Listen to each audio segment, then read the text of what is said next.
This video is to cover phase 4 and what happens on beam 3. This is the setup. You should see dots on the side on the gray floor so that they can be standing apart from one another so they're not touching each other. And we need to ask them to be facing the beam, watching gymnastics. We did not put an 8-inch under the beam today, and you should do that for this phase of class. They've been practicing with the 8-inch and should keep it for this one more month. We're going to have them mount at the first dot, and then the next dot is there so that we can say, when the person in front of you gets to the second dot, you can start your mount. So this is called a straddle sit on beam, and we just need them to get to a straddle sit as quickly as they can, however they're able.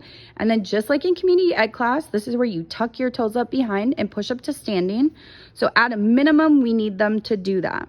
Coach Teresa's also now going to show us a swing to squat, which is what we use in our competition teams mounting, where they swing their feet up, and that's where they kind of have to use their muscles differently, be much more bold, kind of lean forwards like a cast on bars. So if you have kids you think can do it, you can say, swing your legs really fast and try to go to your tiptoes and see if they're able. The first pass you're going to practice is releve walk forwards, arms in press. So you want to make sure that there no releve means tiptoe. Press means like the letter Y, that their thumbs are facing the ground. Then Coach Teresa is just going to walk right back to the dot and show us each pass. Next is releve walk sideways. So they've walked sideways on flat feet so far, but not releve. So we're going to keep their hands on their hips, but then ask them to go up to releve. And this would be what's called left foot leading, or we would say to them, your other foot leading or going first. And then the next pass they would do with their scrunchy leading. So you can describe that however you want to, looking at the dots, looking at the high beam, but we want to make sure they take one pass with each, and they will forget which foot they did. So you do need to ask them all to do the same. So you're going to say, we're all going to do our scrunchie first, for example, so that you can help them remember. Or we are all going to look at the dots first so that you can help figure out if they only did the same way 2 times.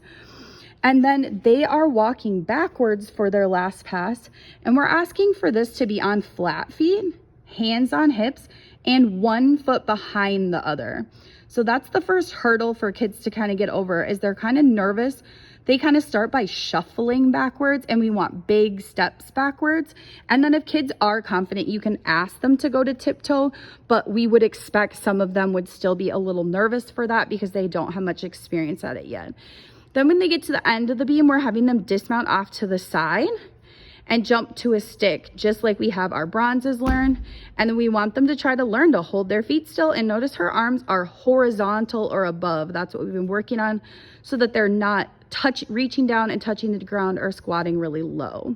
And then when they're done, then they walk around the beam and come back over to the dots and wait there until it's their turn again.